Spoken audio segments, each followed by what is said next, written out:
Pessoal, a aula de hoje, capítulo 29 da nossa confissão, a gente vai falar dos sínodos e concílios. A gente vai tratar da medida de autoridade que sínodos e concílios têm sobre a vida do cristão.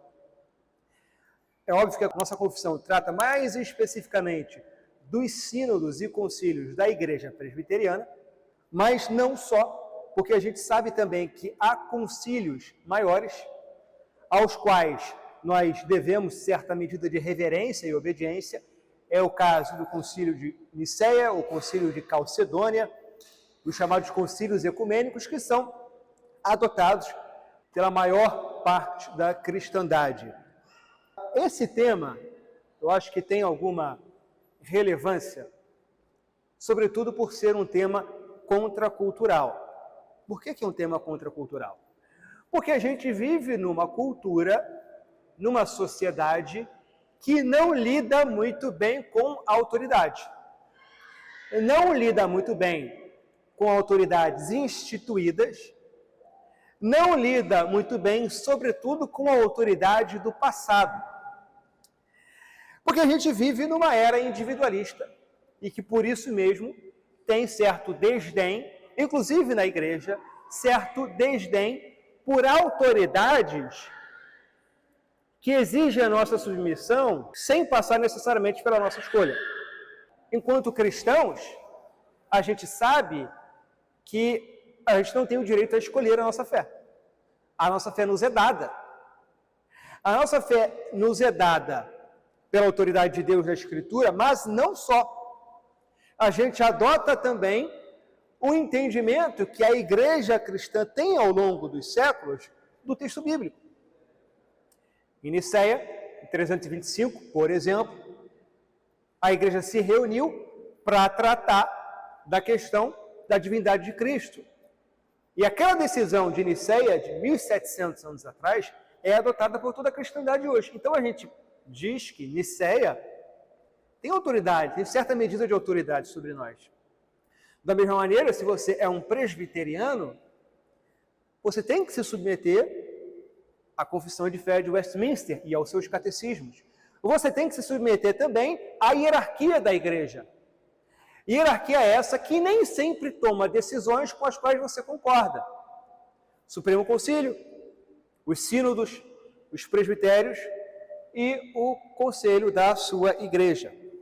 Não é incomum irmãos evangélicos demonstrarem desdém por credos, confissões, concílios antigos, como se fossem resquício de algum catolicismo, que se sobrepunham, assim, à autoridade da Bíblia. Não é comum ver irmãos levantar a Bíblia e falar: eu não tenho, meu credo é a Bíblia, não tenho credos e confissões, esse aqui é o meu credo.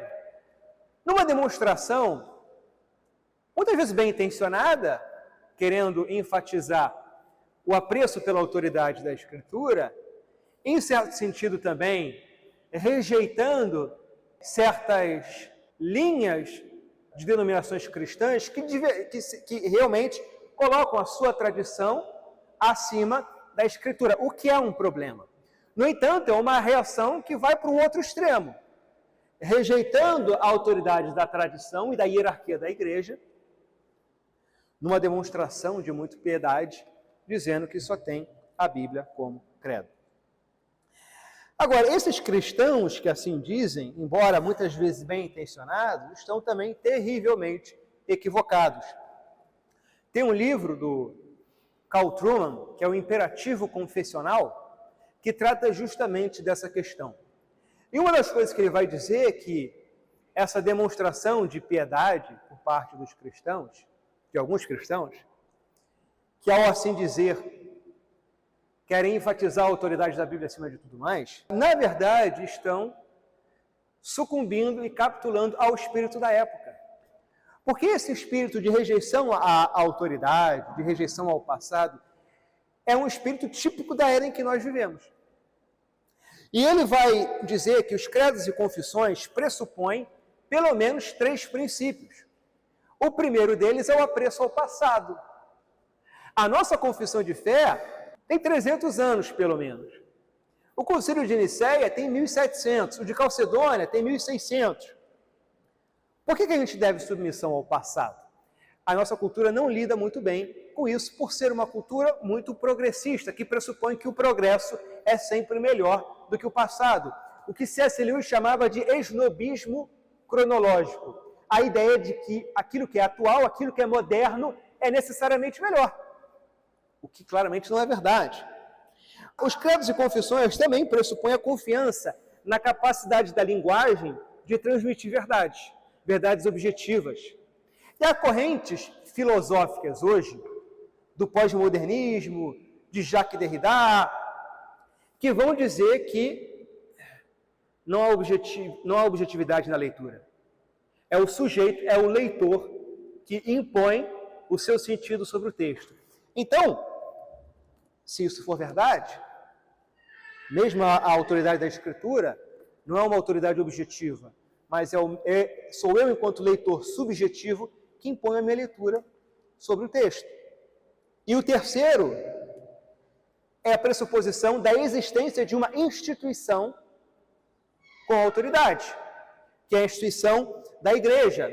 E também a gente vive uma era de desconfiança em relação à autoridade. Também tem suas raízes filosóficas.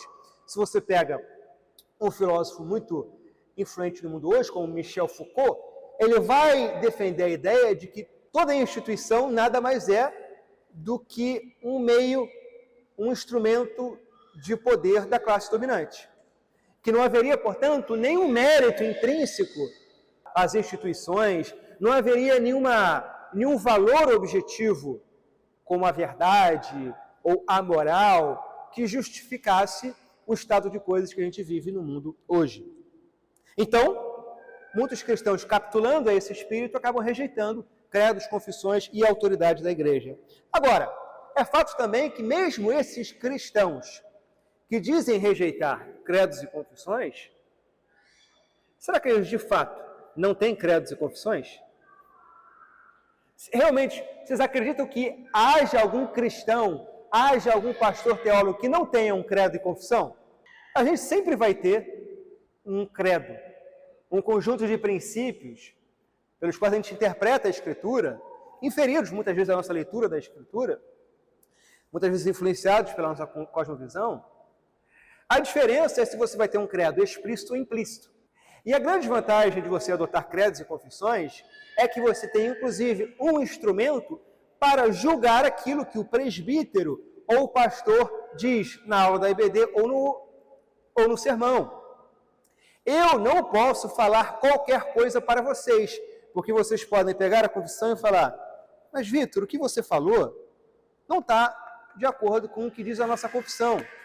Então eu, enquanto presbítero, devo submissão a uma autoridade que está acima de mim. E uma autoridade contra a qual eu não posso ir.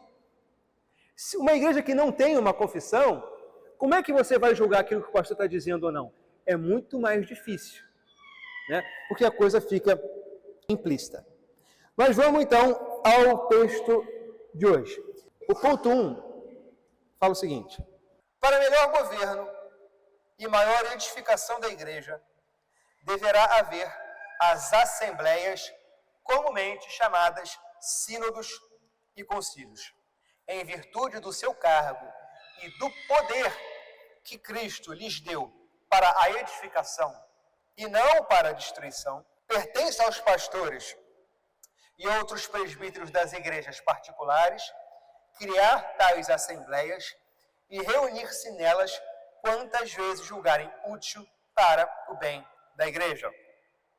Primeiro ponto aqui: Cristo deu um poder para a autoridade da igreja para a edificação e não para a destruição. Muitas vezes ao longo da história da igreja, e isso não se aplica apenas ao catolicismo medieval, mas também aconteceu no nosso meio protestante, concílios da igreja arrogaram para si o poder de destruição, como de sentenciamento criminal, sentenciamento à morte e coisas do tipo. A nossa confissão não admite esse tipo de coisa. Então, a justificativa para a existência de concílios pode muito facilmente ser encontrada na própria Escritura. Lá em Atos 15, a gente vai ver a primeira ocorrência de um concílio da igreja, que é o concílio de Jerusalém. Está lá em Atos 15, que diz o seguinte: alguns homens desceram da Judéia para Antioquia e passaram a ensinar aos irmãos: se vocês não forem circuncidados, conforme o costume ensinado por Moisés, não poderão ser salvos. Isso levou Paulo e Barnabé a uma grande contenda e discussão com eles. Assim, Paulo e Barnabé foram designados, junto com outros, para irem a Jerusalém tratar dessa questão com os apóstolos e os presbíteros. A igreja os enviou, e ao passarem pela Fenícia e por Samaria, contaram como os gentios tinham se convertido. Essas notícias alegravam muito a todos os irmãos. Chegando a Jerusalém, foram bem recebidos pela igreja, pelos apóstolos e pelos presbíteros, a quem relataram tudo o que Deus tinha feito por meio deles. Então vejam o padrão que a Escritura coloca aqui. Tinha um problema a ser resolvido. Especificamente, era como se lidar com os gentios. Como que a igreja resolveu isso? Convocando um concílio. E um concílio, vejam bem, composto... E o mais interessante aqui é que esse concílio foi realizado numa época em que os apóstolos ainda estavam em atividade. Ainda assim, o concílio não foi constituído apenas dos apóstolos. Como diz o texto, foi constituído também dos presbíteros. E a nossa denominação, a Igreja Presbiteriana, segue esse padrão nos seus conselhos superiores. O conselho dessa igreja é composto pelo presbítero docente, nosso pastor Joel, e os presbíteros regentes, eu, Rafael, Diego e por aí vai. No presbitério, no sínodo e no Supremo Concílio, segue o mesmo padrão. Tem pastores e presbíteros. Presbíteros podem, inclusive, ser presidente do Supremo Concílio. Não há nenhum impedimento nisso. Esse é o padrão da Escritura. Vejam, quando há uma controvérsia e quando a igreja julga necessário, o que ela faz? Manda você ler a sua Bíblia que o Espírito Santo vai te iluminar? Claro que o Espírito Santo ilumina a nossa leitura. Mas quando a igreja precisa de uma resposta oficial, recorre-se à autoridade da igreja, a quem compete esclarecer dúvidas em relação a isso aqui. Agora, quem pode convocar um sínodo? Quem tem autoridade para convocar a reunião de um conselho ou de um sínodo? O que vocês acham? Quem é que tem essa autoridade? Quem é que pode convocar? Fala aí, João. Quem tem autoridade para convocar? Os líderes do quê? Da igreja. E o presidente da República tem essa autoridade? Beleza. Isso é uma questão interessante. Por quê? No primeiro texto da confissão, no texto original, tratava dessa questão. E ali era admitido que a autoridade civil convocasse a igreja para se reunir e tratar de questões pertinentes. Aliás, quem é que convocou a Assembleia de Westminster? Foram os líderes da igreja? Não, foi o parlamento britânico. Não só esse precedente, mas quem é que convocou o concílio de Niceia, que é admitido por toda a cristandade? Quem convocou? O imperador Constantino. O imperador Constantino viu um problema na igreja e convocou uma reunião. Então, existe um precedente, ao menos histórico, para que a autoridade civil convoque a igreja para se reunir. Então, em certa medida, a gente precisa admitir algum grau de legitimidade disso, porque a nossa confissão depende dessa legitimidade. No entanto, a Igreja da Escócia foi a primeira a manifestar algum grau de desconforto com essa concessão de autoridade ao magistrado civil.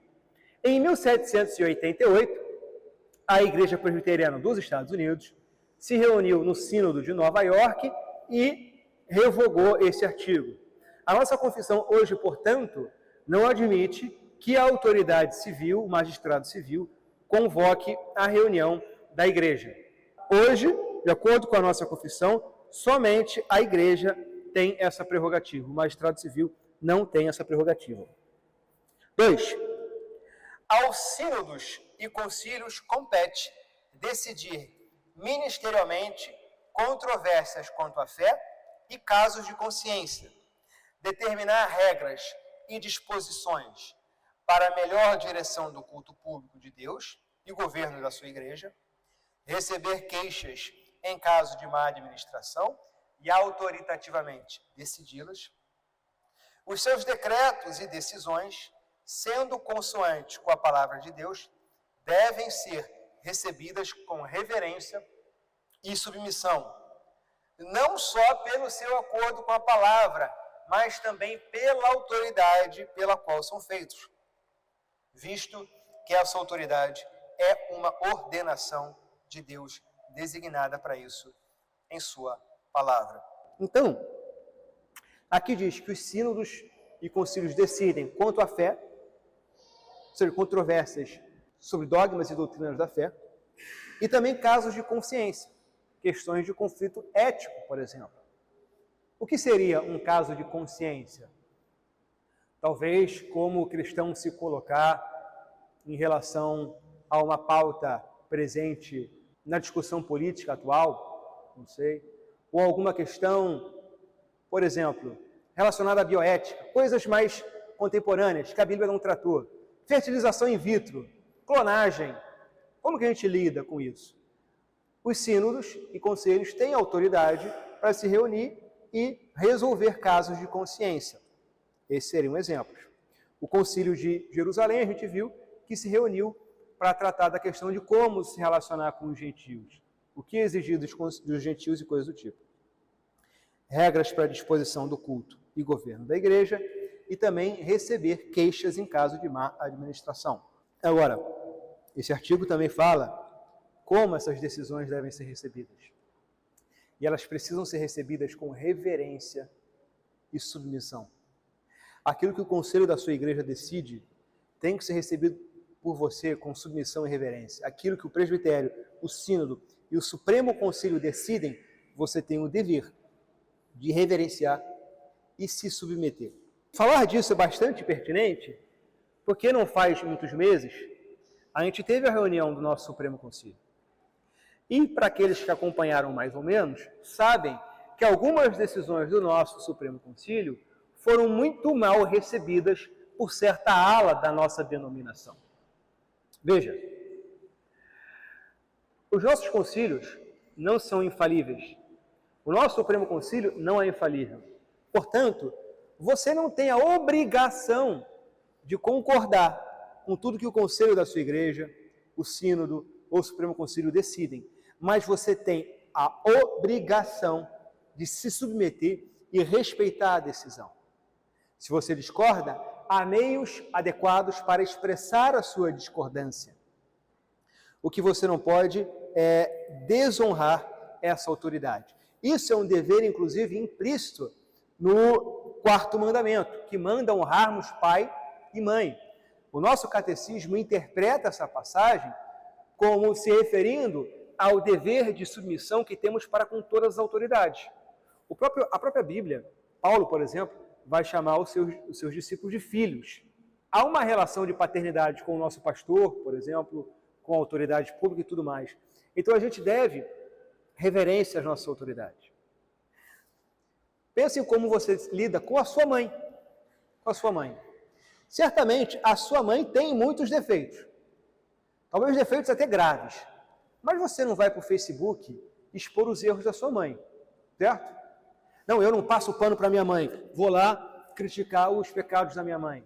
Vou sair falando mal da minha mãe por aí. Você não faz. Por quê? Porque você a respeita. Você a protege. Você pode falar para sua mãe: mãe, não gostei do que você fez. Você está em pecado. Mas você não a desonra. Muitos de nós desonramos a nossa mãe igreja com muita facilidade. Muitos de nós desonramos a autoridade do conselho da igreja, do Supremo Concílio, da igreja cristã enquanto instituição maior. E a gente deve tratar a nossa igreja assim como a gente trata a nossa mãe. Não precisa concordar com tudo, mas você tem o dever de respeitar, assim como você respeita a sua mãe. Você não pode ir para o Facebook ou ficar de conversinha aqui no corredor da igreja falando mal da decisão do Supremo Concílio. Você não pode. Você pode discordar, mas você tem o dever de respeitar. Porque os sínodos, é interessante que essa passagem fala aqui também, não só pelo seu acordo com a palavra, mas pela autoridade com que são feitos. A hierarquia da igreja tem uma autoridade sobre nós. Mateus 18, que fala de como nós devemos lidar com o impenitente, aquele que está em erro, fala o seguinte: como tratar a ofensa do seu irmão. Tem aquele passo. Primeiro você vai no seu irmão, depois chama uma testemunha, depois você fala com a igreja. E o versículo 17 fala: se ele se recusar a ouvi-los, conte à igreja. E se ele se recusar a ouvir também a igreja, trate-o como pagão ou publicano. Digo-lhes a verdade: tudo que vocês ligarem na terra terá sido ligado no céu, e tudo que vocês desligarem na terra terá sido desligado no céu. Quem é a instância de autoridade aqui? É a igreja. Aquele que se recusa a ouvir a igreja deve ser tratado como pagão, como publicano. A gente tem um dever de obediência à igreja. E mais, Kevin Van Hooser, naquele livro Autoridade Bíblica Pós-Reforma, ele tem uma interpretação muito interessante dessa passagem que fala que tudo que ligardes na terra terá sido ligado nos céus. Tudo que desligardes na terra terá sido desligado no céu. Essa figura de linguagem do ligar e desligar era usado no judaísmo antigo para se referir à competência dos escribas para aplicar a lei de Deus ao caso concreto. Eles tinham essa competência. Então o que Jesus está falando é o seguinte: quem compete interpretar isso aqui é a igreja. Se tivermos dúvida sobre a palavra de Deus, sobre casos de consciência, a igreja vai decidir. Não é você, não é a sua leitura especial da Escritura, é a igreja. Porque a igreja é um instrumento de Deus. A gente vê isso no Concílio de Jerusalém, muito claramente. Uma perfeita analogia para essa submissão à igreja é a relação que a gente tem com figuras de autoridade, como pai e filho. Nossos pais não são infalíveis. Ainda assim, a gente deve uma medida de obediência e reverência a eles. Nossos professores não são infalíveis, mas a gente deve uma obediência e reverência a eles. Com muito mais razão, então, a gente deve obedecer e reverenciar a autoridade da igreja. Trate a tua mãe igreja como você trata a tua mãe biológica. 3. Todos os sínodos e concílios, desde os tempos dos apóstolos, quer gerais, quer particulares, podem errar, e muitos têm errado. Eles, portanto, não devem constituir regra de fé e prática, mas podem ser usados como auxílio em uma coisa ou outra. 4. Os sínodos e concílios não devem discutir nem determinar, atenção nisso, coisa alguma que não seja eclesiástica, isto é, o Supremo Concílio só pode se reunir para tratar de assuntos da igreja. Não devem imiscuir-se nos negócios civis do Estado.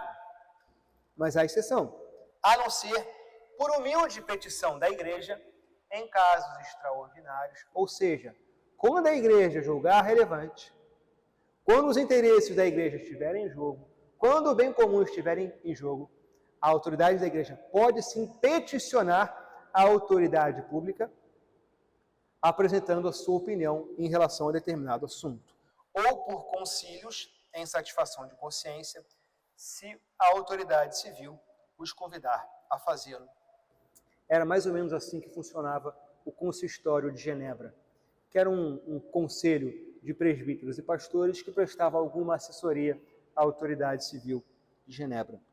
Nesse ponto, trata de os diferentes assuntos que podem ser tratados pela igreja, são exclusivamente eclesiásticos, as bases e as condições sobre as quais suas decisões devem ser avaliadas quando exigir submissão, e aqui fala que em casos extraordinários a igreja sim pode peticionar ao poder público ou receber petição do poder público.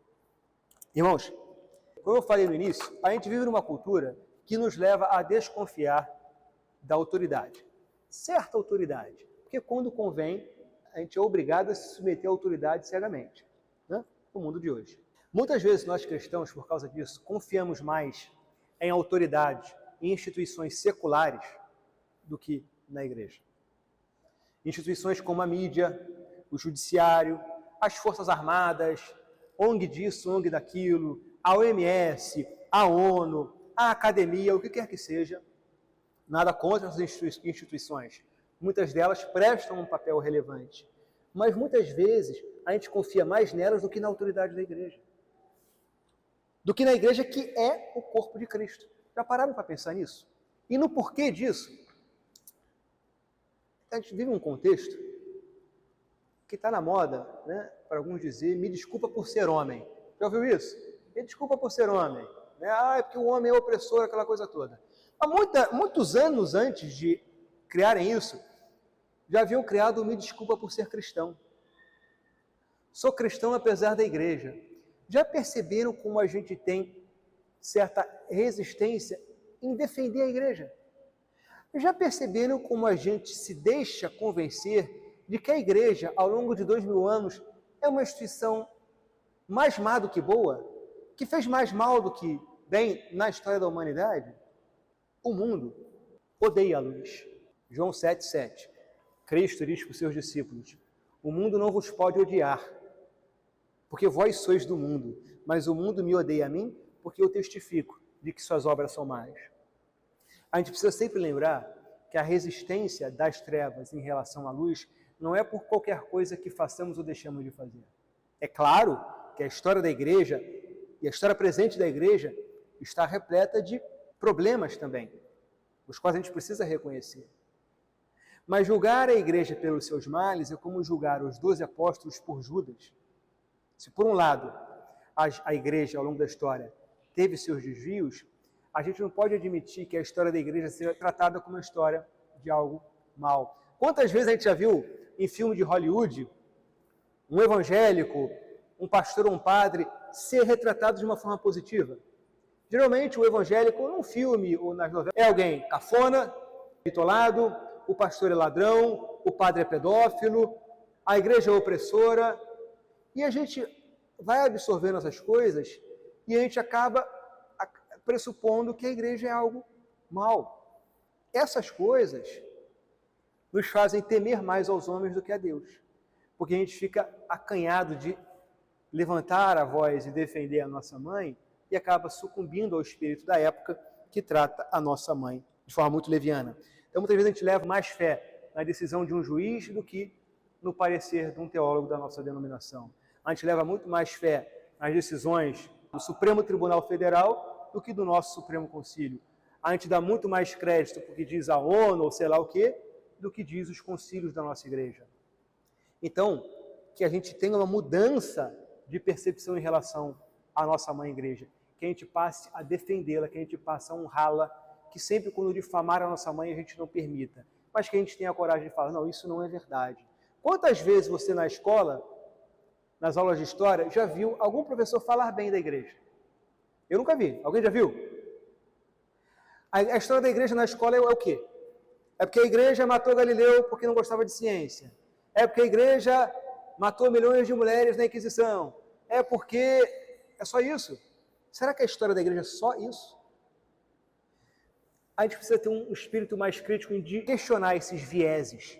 Se a gente pega um evento que é exaltado nas nossas aulas de história como a Revolução Francesa, em 10 anos cortou cabeça de mais gente do que foi morta em 400 anos de Inquisição.